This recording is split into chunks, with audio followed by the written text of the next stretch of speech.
phone conversation between a man and a college receptionist. You have 30 seconds to look at questions 1 to 4.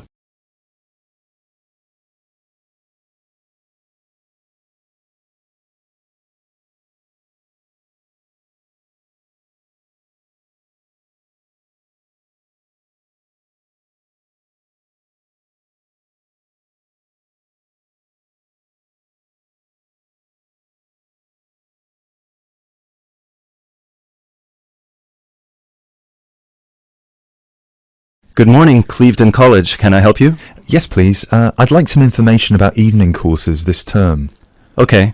Which subjects are you interested in? 2 subjects, actually. Languages and computer skills. Okay. What languages are you interested in? Actually, I'm not sure. I have to fulfill a language requirement for school, but I haven't really decided what language to study. How many language courses do you run each week? We have 2 every night, from Monday to Friday. I'm sorry, but would you mind going through the schedule for me? Not at all. Monday to Wednesday are modern European languages, French, Spanish, German, Dutch, and Polish. Thursday night we offer ancient languages, Latin and ancient Greek. And on Friday we finish off with the Asian languages of Hindi and Bengali. Monday to Wednesday, modern European, Thursday, ancient languages, and Friday, Asian. Can you spell Bengali, please? Yes, it's B-E-N-G-A-L-I. Great. And how much do the courses cost? Each course costs £25 per person per term. But if you want to do 2 language courses, there's a 10% discount, but only if you book for 2 terms. So the 10% discount is if I take 2 courses for 2 terms. Is that right? Right. Would it be possible for me to book my classes right now? No, sorry, the computer's down. What I suggest you do is call extension 6994 after 6 p.m. and ask for Mrs. Johnson. I'm sorry, I didn't get that. Did you say 6994 after 6 p.m.? Yes, 6994. Please ask for Mrs. Johnson. Thanks.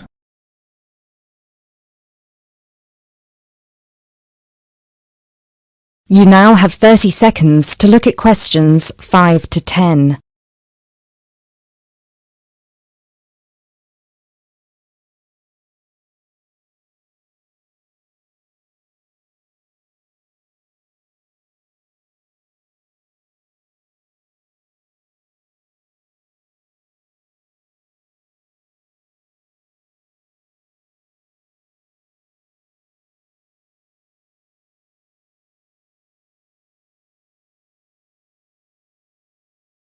Okay, can we now look at the computer skills courses?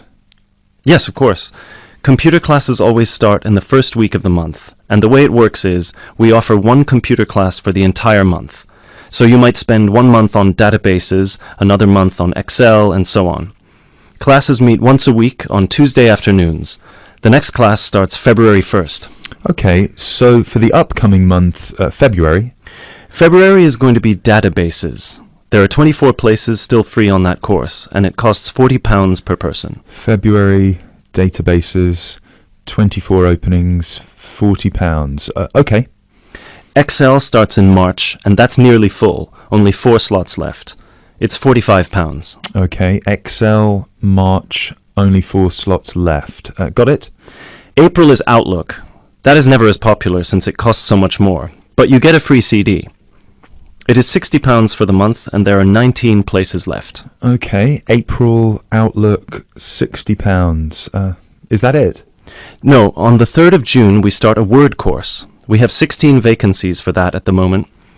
It's also expensive, at £55. 3rd of June, Word, 16 vacancies, £55. Now, do I call the same number to book a place on one of these classes? No, you have to call Mary Jones, I think. Yes, Mary Jones, extension 9623. Sorry, could you repeat that number? Yes, extension 9623. Please call her before 6 p.m. Okay, many thanks for all your help.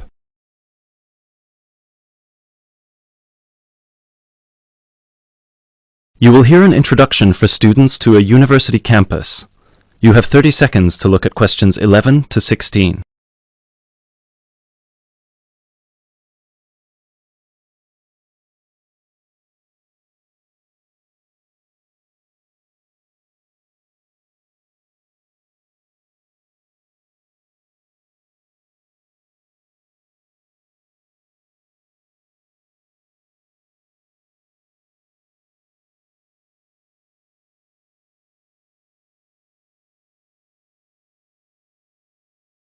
Good afternoon, ladies and gentlemen. I'm Dr. Donovan, the principal of Donlevy University, and I would like to welcome you to the Dinglewood campus, which is one of the 3 campuses belonging to this university. This campus, Dinglewood, is where I have my office, and it's also the location of Languages and Science campus, so some of you will be studying here. Dinglewood is the most northerly campus. The Business Studies blocks are in the Churchdown campus in the centre of town, and the Southern or Trailway campus, where history and architecture are situated, is to the south of the town. Those of you who are enrolled in any of those courses will be taken to your respective buildings at the end of this meeting. Those of you studying on the Dinglewood campus, you will have a tour later too. This building we are assembled in is the Office and Administration Block, Block 39, and is where the weekly meetings are held. You are welcome to attend these meetings, as are all the university staff. You may want to, as many university issues are discussed at these weekly meetings. The meetings take place at 1:30 every Tuesday, so please stop by. 2 other important buildings are also located on this campus, the cafeteria and the on-site shop.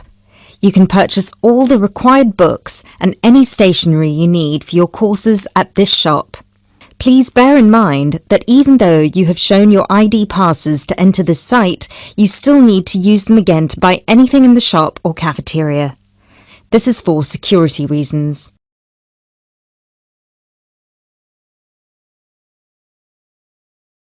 You now have 30 seconds to look at questions 17 to 20.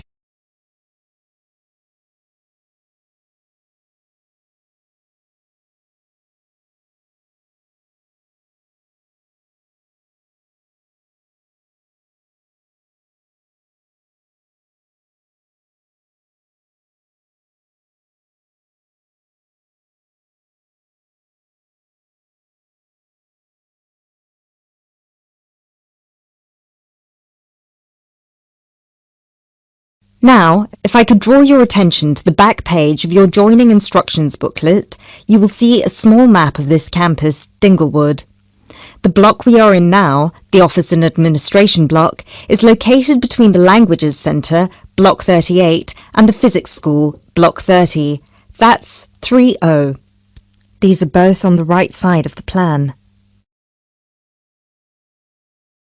The cafeteria, which is open from 7 a.m. to 9:30 p.m, is on the left of the plan. It is between the Chemistry block, number 35, and the University shop, block 33. At the University shop, you can get all you will need in terms of course materials. The Biology block is block number 29, and you'll find the Biology block between the Chemistry block and the Languages Centre. Be careful with the numbers, as they are not always logical. As you will see, there are gardens on the right-hand side of the gate. These are being extended over the next 2 months, and a memorial fountain is being installed in the middle of the campus. This means that the campus will be very noisy during normal working hours. However, the campus will look much nicer when it's all finished. Right, so that's it for your initial campus orientation.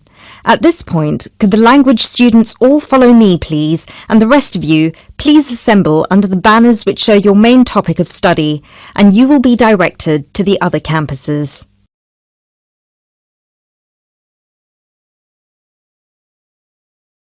You will hear a conversation between 2 students about a project they are working on. You have 30 seconds to look at questions 21 to 30.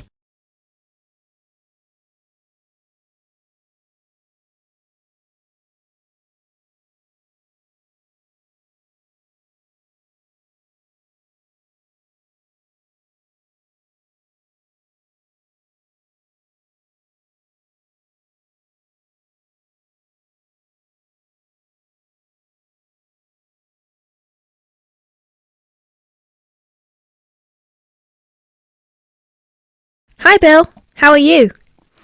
I'm okay now, Sarah, but I was so ill last week. Oh dear, what was the problem? Did you eat that dodgy fish in the canteen? No. At first I thought it was a cold, but then my head started hurting and my eyes started to go blurry. I'm so sorry. That sounds serious. It's okay, actually. I went to the doctor and he diagnosed me with a migraine. He gave me some medicine and I'm starting to feel much better. I'm glad to hear that. Well, I'm also glad you're in today, because we have to work on a new project together. Oh, are we in the same section? No, it's just us. No one else. Mr. Donaldson has put us down as B team because we live near each other. That could be fun. What do we have to do? Well, the project is partly internet research, then checking reference books for information to prepare a survey, which we have to use with people we know. Great. What's the topic? It's to do with shopping over the last 10 years. We have to find out how customers have changed their behaviour. Okay, so what's the first step? I think the first thing to do is check the list of references he gave me. But my computer is in for repair, so if I check in the reference library, would you be willing to look up some references online? Once we're done with the reference checks, we can write the questions together. That's fine. I'll do the internet research. So, what sort of shopping are we looking at? Only food, or goods, or clothes shopping? We have to find people who are willing to tell us about personal things like deodorants, cosmetics, soap or vitamin creams. The other groups are doing food, electrical goods and clothes. That won't be easy, Sarah.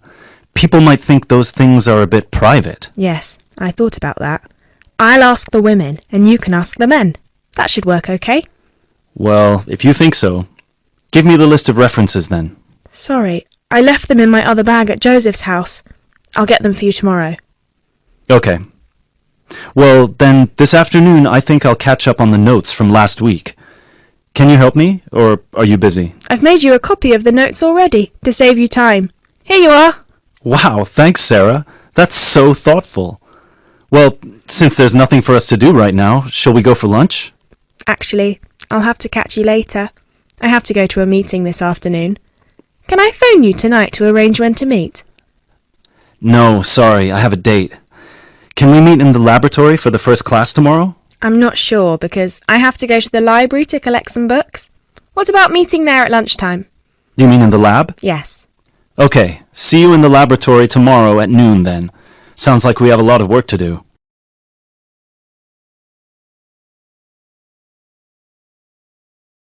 You will hear a lecture from the curator of an art gallery. You have 30 seconds to look at questions 31 to 32.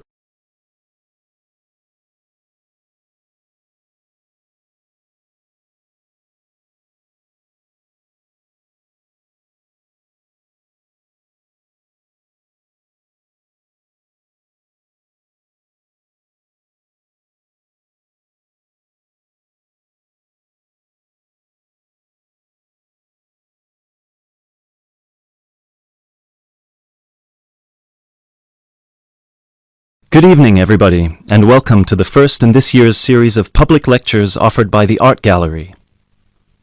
As chief curator of the gallery, I was given the honor of presenting the first lecture, and let me tell you, I had a difficult time deciding what to talk about tonight. Being the curator, I naturally know just about everything that's in this gallery, but I wanted to choose an artist who has a wide appeal. That seems only fair, yes? But I didn't want to talk about someone so well known that anything I said would be familiar. I wanted someone modern. My personal preference is for modern art. But again, I wanted to choose someone who had the potential to appeal to all art lovers, whether they're attracted to traditional forms, impressionism, surrealism, or what have you.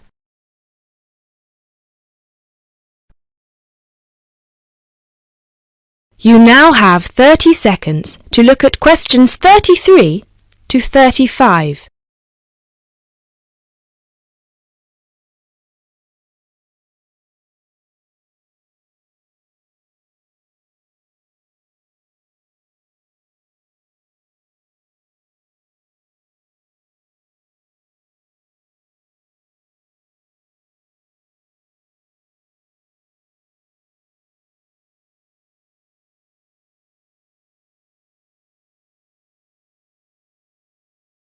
So, having spent the last 5 years as a visiting professor in Barcelona, it's not surprising that I finally chose to talk about one of the greatest Catalan artists, one whose work is likely to be familiar to many of you, Joan Miró. Look at this, and this, And this. Ring any bells? Miraut's most famous and most widely reproduced works tend to be like this. Bright primary colors, with lots of asymmetrical forms. He painted on large canvases, larger than himself quite often, and his paintings depicted birds, trees, flowers, and other features of the natural world. But Miraut produced a great variety of work, and it's about some of his lesser-known paintings that I would like to speak this evening.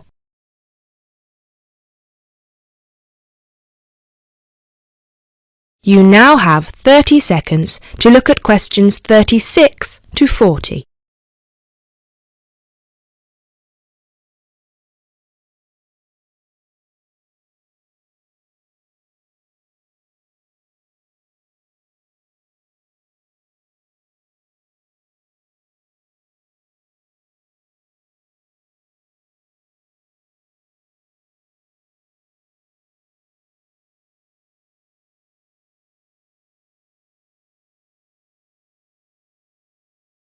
Miraut was born in Barcelona in 1893, the son of a goldsmith. He began to show talent very early, and in 1926 went to Paris, where he was drawn to the surrealists of Montparnasse. He did not define himself as a surrealist, however. He preferred to stay free to experiment with other artistic styles as he wished. Miraut had an intense dislike of much of the painting and many of the painters he knew. He wished to do something totally different to express his contempt for bourgeois art, and yet, ironically, Miraut's success made his work much in demand among art collectors in the world. But we can't really talk about the artist without looking at his art, and that's what I'd like to do now. To take a look at just a few of Miraut's works, and think about what it is that makes them special. Special to me and to a great number of people who flock every day to the Miraut Foundation in Barcelona. Let's start with this one of Miraut's best-known and brightest works, Woman and Bird, a sculpture created in 1982. It is on display in a park in Barcelona, often known as the Joan Miró Park. A huge sculpture, towering up into the sky, it reflects Miraut's eternal interest in these themes, as well as his more technical interest in materials. This sculpture is covered in mosaic, which gives it a naive and cheerful appearance. It is interesting that this sculpture was completed in 1982, just a year before Miraut's death. I think it shows that towards the end, he was feeling as playful as a young man, and I think he wanted to share this playfulness in a park on such a big, very public scale. And now, another representation of a woman, this time just called Woman. This was painted in 1976, a late work for Miraut, and is a work we often see reproduced or on sale as postcards or posters in gallery shops around the world. So why is it so popular? I think the use of color has something to do with it. People respond to these rounded shapes filled with primary colors, especially on a large canvas like this. Also, the fact that while it is rather surreal, it is still possible to recognize the form of a woman and to see it as a sympathetic representation. It's a bold, bright painting, and I think that it awakens a reaction in many of us. And finally, something quite different, though still a woman. A harsh, even violent work that was completed in 1939, at a time when Miraut was greatly influenced by the events of the Civil War in Spain. It's titled Seated Woman 2, but it can be hard to find the woman here, as she's been transformed into rather a horrendous creature. So, is that how Miraut viewed women, as grotesque? Not at all. This picture can also be seen as strong, with a huge base and solid shoulders to support those who depend on her. In this painting, her arms and neck seem to grow as vegetation out of her shoulders, representing woman as fertile ground, perhaps. We also see here the fish and birds, the moon and stars so typical of Miraut's work, making her a creature of nature, and of the heavens as well. And that's all we have time for this evening, I'm afraid. I hope that you've enjoyed this brief look at Miraut's work, and that you will enjoy the other lectures that follow this one. Thank you, and good night.